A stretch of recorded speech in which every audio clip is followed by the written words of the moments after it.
This is the Hype Squad with Charli McConnell, a podcast where women can be full of themselves and brag about what they're good at. Each week, we're going to bring you conversations covering topics like motherhood, life, relationships, business, and everything in between, because anything is possible with your very own Hype Squad. What's up, ladies? Welcome back to the Hype Squad. I'm so happy you're here.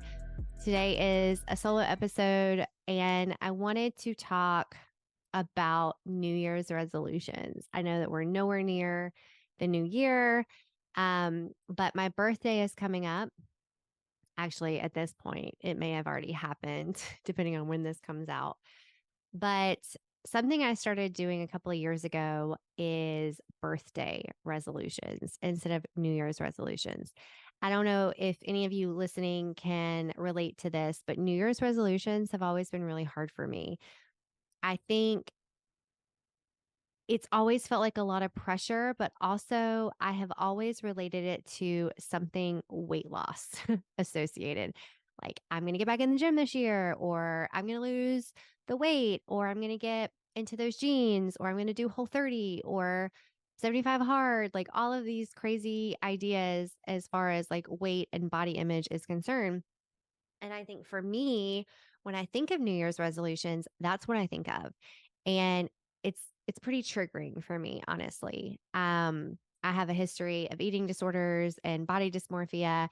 And so when I think about New Year's resolutions, I always go to that, right? So as an adult, I'm really hesitant to ever make New Year's resolutions. Now, I will say that a couple of years ago, I did try to alter them to not have anything to do with weight loss or gym or food or anything like that. But what I learned is I had no way of like, not necessarily keeping myself accountable, but it just felt like everyone else was doing the same thing. And when everyone else started falling off the wagon, I would do the same thing. If that makes sense, maybe some of you can relate to what I'm talking about. But I remember one year I was going to learn to meditate, and I wanted to read all of the Alex Cross series by James Patterson. There's like 20 some odd books, and I love the Alex Cross series, but I thought that would be a good thing for me to work towards. And I'm trying to think what else was that year. Those are the only two that are really sticking out to me in this moment. And to be honest with you, I don't think I ever meditated that year. I think that in my mind, it was exciting, and it was this like super a current trend, if you will, that people were talking about meditation, and I really wanted to do it. And it just felt like there was really no intention behind it. And then the Alex Cross thing, I think I read like, I don't know, 8 or 9 of the books. I did read several, but then I just got so burned out on it. Like, this isn't really work for me. And then I skipped like several years of doing any resolutions at all. And I don't remember where the idea came to me or who I heard talking about it. I'm not going to pretend to say like, oh, it just came to me and I'm like this guru, because that's not the case. I'm sure that I heard someone talking about it, but at some point, a couple of years ago, I think at this point, 2 years ago, I decided to do birthday resolutions. It felt, I don't know, more in alignment to who I was and this journey that I was going on, that I would celebrate my year around the sun by setting really clear intentions for the next year around the sun. So, a lot like New Year's resolutions, but on my birthday, because my birthday is my own. Like, no one else is starting on my birthday resolutions like everyone else does on January 1st. It's very specific and individual to me. And so that felt special, like right out of the gate, right? And what I decided is, instead of like setting this arbitrary goal, like reading a book or meditating, I would set like a mantra and a word, like a word to come back to focus on, and then a mantra. And if I wanted to add some other things in there, I could, but they had to be really specific as far as like what I wanted the outcome to be and realistic, right? Um, the first year that I did it, I also did like a vision board, which was also really helpful. And I put it up in my closet. It's still there to this day. And all the things on it are still very true for me and something I have to like constantly remind myself to focus on. So the first year that I did it, my word was yes. And my mantra was things are happening to me, or excuse me, things are happening for me, not to me. So giving you some backstory. Yes, that was my word. Yes, because I felt like I said no to everything. I didn't really want to commit to much. I didn't want to overextend myself. And I know a lot of people listening probably have the opposite issue where they say yes to everything and they never say no. And maybe their word needs to be no. But for me, I felt like I was missing out a lot of opportunities because, and maybe I was scared, maybe I was timid, whatever the reason behind it. But my knee jerk reaction was to always say no. And then maybe I'd think about it and come back later and say yes. But initially, I was always saying no. And my husband was actually the one who kind of called me out on it. And well, I mean, he's called me out on it for a long time, but he would always say, why? Why not? Like, why? And he would force me, challenge me to give a reason why not. And then I would kind of have to backpedal. Well, I don't really have a reason not. I can't see myself wanting to do that. Right. And then maybe I'd eventually come around and want to do it. But I realized over time that that was a reoccurring theme for me is just say no and everyone will leave you alone. And then if you want to say yes later, you can. It like took all the pressure off of me in some way. Anyway, so that year, yes was my word. And I said yes to everything, like within reason, right? Like I didn't say yes to absolutely everything, but all the things that I felt like I would normally say no to, I said yes instead. And I remember there being a couple of things in particular, kind of work related that Colby and my husband Colby and I would talk about. And I would say, my knee jerk reaction is no. So I'm going to say yes. And I would catch myself like going to say no and then immediately recognizing that pattern and saying yes instead. And so that was really powerful. And then the mantra of things are happening for me, not to me, was very much something I got, I want to say from my coach, Hal. But for me, it was this opportunity to see everything happening around me as an opportunity and um, not something bad. I mean, a multitude of other things, but choosing to see things as opportunities instead of anything else. So, Sailor's epilepsy was a big part of this that kind of catapulted this mantra for me, which was, in the very beginning of her diagnosis, it felt like the world is out to get me. The universe hates me. Why me? Why me? Which is not, a special thing that happened to just me. Everyone has felt that at some point. And I really needed some sort of mantra to kind of pull me out of that. And that's what that mantra does and still does for me to this day is that even the hard moments that I struggle through or just feel really icky and painful, there's something to learn from. There's an opportunity there, but I have to be able to find it and to see it and to be open to receiving it. So that was my mantra. That was 35. So on my birthday at 35, I went into it. I had this whole thing. I had a very spiritual, dare I say, experience on my birthday. It felt very uh beautiful. And I set these intentions for 35 and damn was 35 not a great year. It really, really was. And 36, I'm 36 now. I'm filming this in March. So I'm turning 37 in May. So I'm closing out the year of 36 and 36 has been even better than 35. And there have been way more challenges that there were in 30 at 35. But I have met them with acceptance and the opportunity that I could find out of them and growing from them. And my word for 36 is, because I'm still in this year, surrender. And my mantra is still for me, not to me. So I just shorten it to for me, not to me. And I joke about this, and I've shared this several times in different spaces, but I will literally say it to myself over and over again, for me, not to me, for me, not to me, for me, not to me.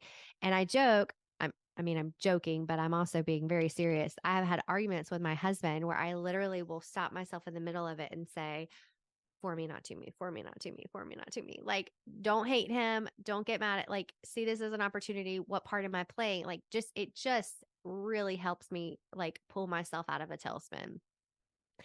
And it may be my mantra again for 37 because it has served me so well and I will hold on to it. Maybe I'll add another one for 37, but um typically in April is when I start like planning for this birthday. And so I want to encourage you to, whenever your birthday is, take a month before your birthday to really start to journal, dive deep, decide what it is you want this next year of, around the sun for you to look like, because it is your year. It's very special to you.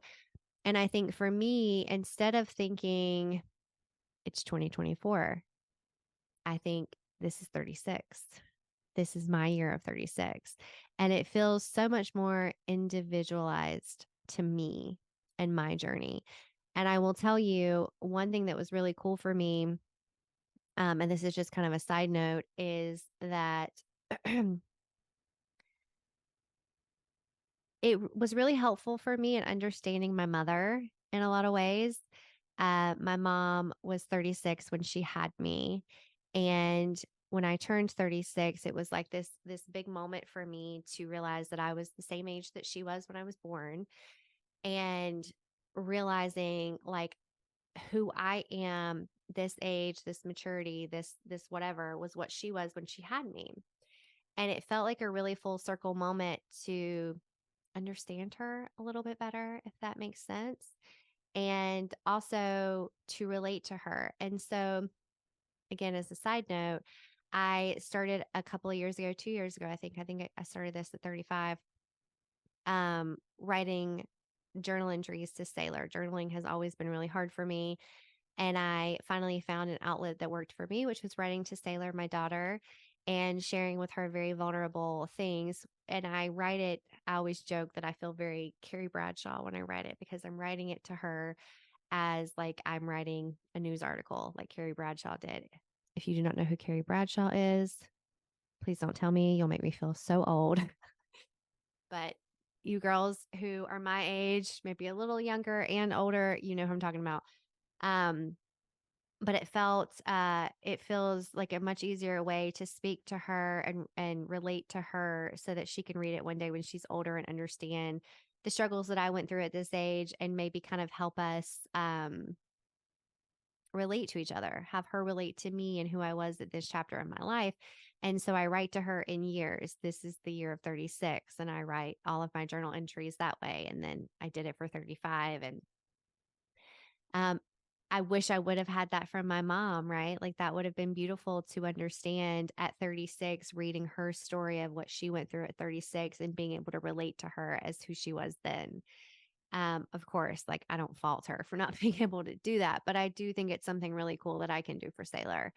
So that is a side note of the birthday resolutions. But I wanted to get on here today and share this story because I think it's something really cool that anyone listening could implement into your life. And I think that it just gives you the opportunity to set um, bigger intentions for your year, right? As opposed to setting goals, which is always the way I was taught to do New Year's resolutions. And maybe you do your New Year's resolutions like this and it works out great for you. And if it does, I'm so happy for you, and keep doing that.